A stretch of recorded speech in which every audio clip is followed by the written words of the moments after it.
गुरु ब्रह्मा गुरु विष्णु गुरुदेवो महेश्वर गुरु साक्षात् परब्रह्मा तस्मै श्री गुरुवे नमः।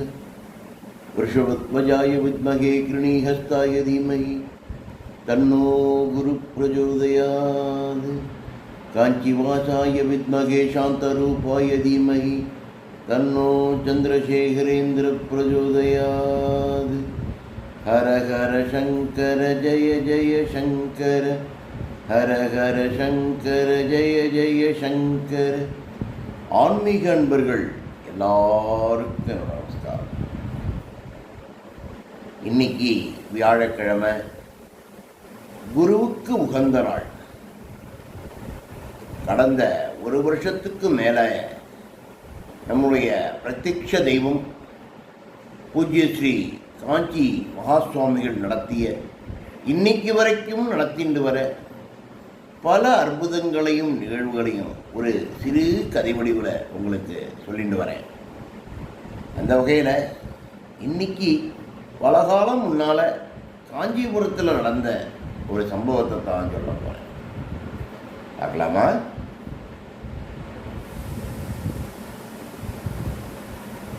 நம்ம ஸ்ரீமடம், அதாவது காஞ்சி மடம் சங்கராச்சாரியா இருக்கிறார் இல்லையா,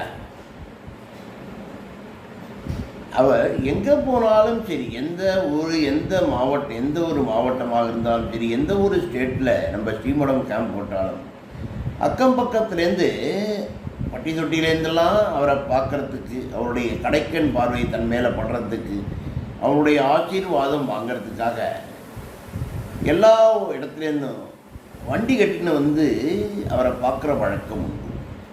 மிகப்பெரிய செல்வந்தர்கள், அரசியல்வாதிகள், நடிகைகள், பணக்காரர்கள், தினக்கூலிகள் அப்படின்னு சொல்லி வேத வித்துக்கள் எல்லாருமே அவரை பார்க்குற வழக்கம் உண்டு. பிரிவா பாரத தேசத்தை தன் பாதத்தினால் பாத யாத்திரை 3 முறை வளம் வந்திருக்கிறோம். அந்த மாதிரி 2வது தடவை நினைக்கிறேன் நம்ம இந்திய பாத யாத்திரை, பாரத பாத யாத்திரையை முடிச்சுட்டு காஞ்சிபுரத்தில் வந்து தங்கியிருக்க. சித்திரை மாதம்னா உங்களுக்கு தெரியும், காலையில் சூரிய உதயத்திலேருந்து சூரிய அஸ்தமனம் வரைக்கும், சூரிய அஸ்தமனம் ராத்திரினாலும் அந்த ஹீட்டு, சூடு தகிக்கும். அந்த மாதிரியான ஒரு காலம். விடியாலையிலேயே பெரியவா எழுந்திருக்கிற வழக்கம் உண்டு. உங்களுக்கு பல நேரத்தில் சொல்லியிருக்கேன். 3:30க்கெல்லாம் எழுந்துருவா பெரியவா.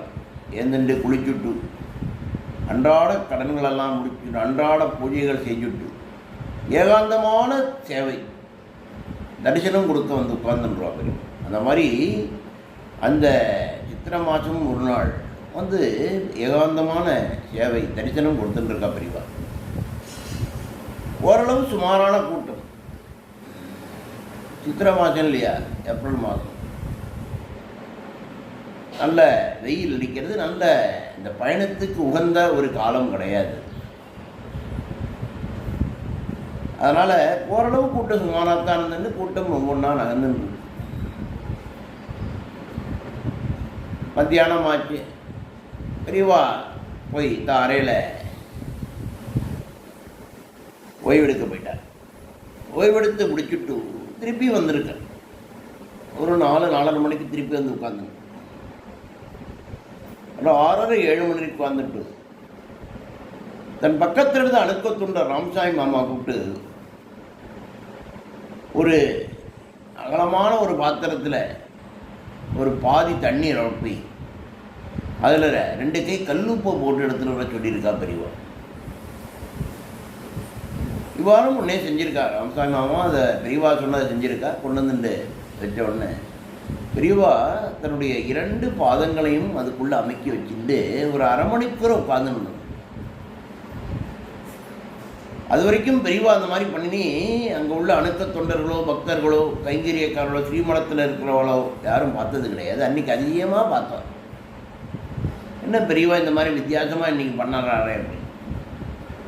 1/2 மணி கழித்து கால் எடுத்துட்டு பெரியவா சொல்லியிருக்கா, காலிலேருந்து உட்காந்துருந்தான் இல்லையா, கால் மரத்து போன மாதிரி இருந்தது, அதனால தான் உப்பு தண்ணியில் காலை வச்சுட்டேன். நீங்கள்லாம் ஏன் இப்படி ஆச்சரியமாக பார்க்குறீங்க அப்படின்னு. அந்த அவருடைய பாதம் பட்ட ஜலத்தை தேர்த்தமாக வாங்கி தலையில் தெரிச்சிக்கிறதுக்காக ஓரளவு சிறு கூட்டமும் அங்கேருந்து சாயந்தரம் ஒரு 6-7 மணி ஆயிடுத்து கூட்டம் இருந்தது. எல்லாரும் ஆளுக்கால் அந்த பாத்திரத்தை அங்கே நகத்தை இங்கே நகத்தை நிறைய சிந்த ஆரம்பித்து பெரியவா சுடக்கு போட்டுன்னு அந்த கூட்டம் அப்படியே தம்பிச்சு நின்றுடுது. பெரியவா சொல்லியிருக்கா, எல்லாத்தையும் காலி பண்ணாதீங்க, ஒரு சொம்பில் பாதி சொம்பாவது நிரப்பி வைங்கோ, ஏழும் எனக்கு அப்படின்னு இருக்காங்க. சரி அப்படின்னு சொல்லியிருக்காங்க. ஒரு பாதி சொம்பு தண்ணி ஜலத்தை நிரப்பி வச்சுட்டா பாக்கியெல்லாம் காலியாயிடும். அந்த சமயம் பார்த்து நைட்டு ஒரு 8-8:30 மணி ஆயிடுச்சு. ஒரு பாட்டி வரா, முக்காடு போட்டுன்னு. அந்த காலத்திலலாம் விதவைகள், அதுவும் பிராமணாவில் பார்த்தோன்னா எந்த சிறு வயசாக இருந்தாலும் பெரிய வயசாக இருந்தாலும் சரி, கணவன் இறந்து விதவை ஆகிட்டோம்னா தலையை அழிச்சுண்டு பவனம் பண்ணிண்டு முட்டாக்கு போட்டுக்க வழக்கம் உண்டு. அந்த மாதிரி ஒரு பாட்டி வந்து நின்று இருக்காங்க. பேர் காமாட்சி. வந்து ஒரு 70 வயசு இருக்கும் பாட்டி. வந்து சங்கரா உன்னைத்தாண்டா பார்க்கணும்னு நினச்சேன் அப்படின்னு ஏக வச்சனத்தை சொல்லிட்டு நமஸ்காரம் பண்ணியிருக்கா பெரியவாள். பெரியவா ஒரு பொன்மூணல் பூத்துண்டு, என்ன காசி ராமேஸ்வரன் போகணும் அப்படின்னு ஆசைப்பட்டிருக்க, முடியல, கையில் காசு இல்லையாக்கும் அப்படின்னு இருக்க.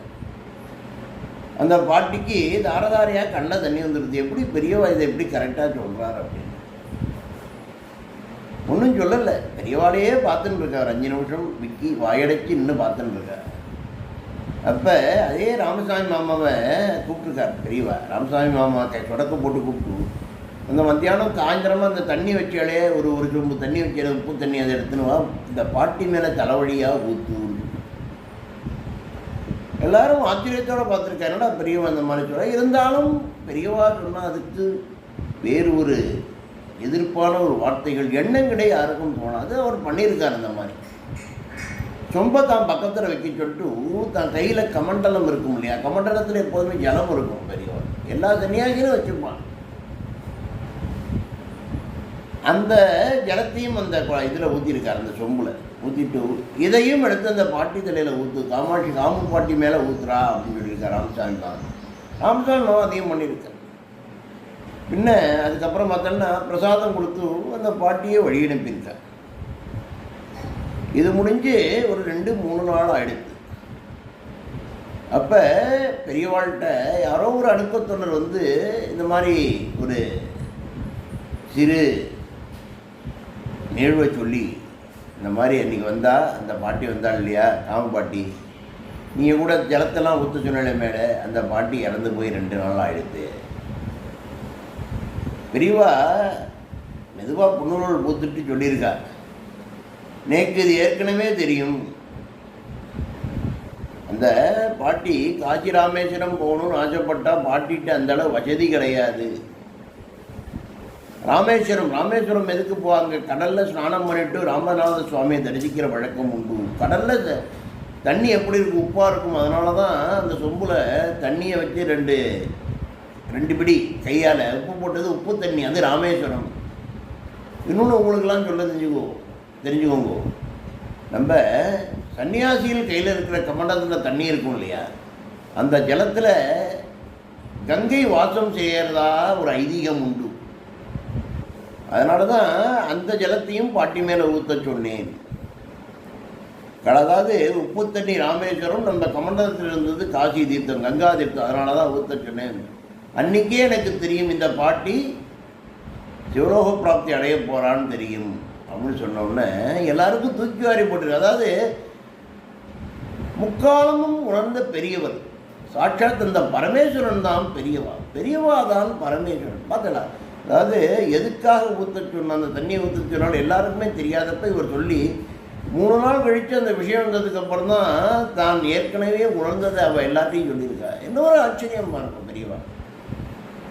அதனால சொன்னேன், பெரியவாள்கிட்ட நம்மளை ஒப்படைச்சிடணும், அவர் பார்த்து பாருங்க, அவருக்கு தெரியாதது ஒன்றும் கிடையாது. சாட்சாத் அந்த பரமேஸ்வரன், அந்த காமாட்சி, அந்த ரூபம்தான் பெரியவா. இந்த மாதிரி பெரியவா இன்னைக்கும் சித்தி அடைந்தாலும் இன்னைக்கும் கூட பல நிகழ்வுகளில், பல வீடுகளில் இந்த மாதிரி அற்புதங்களை நிகழ்த்தின்னு வரார். மற்றொரு அற்புதமான நிகழ்வை அடுத்த வியாழக்கிழமை உங்களோடு பகிர்ந்துக்கிறேன். ஹரஹர சங்கர ஜெய ஜெய சங்கர, ஹரஹர சங்கர ஜெய ஜெய சங்கர. எல்லாருக்கும் நமஸ்காரம்.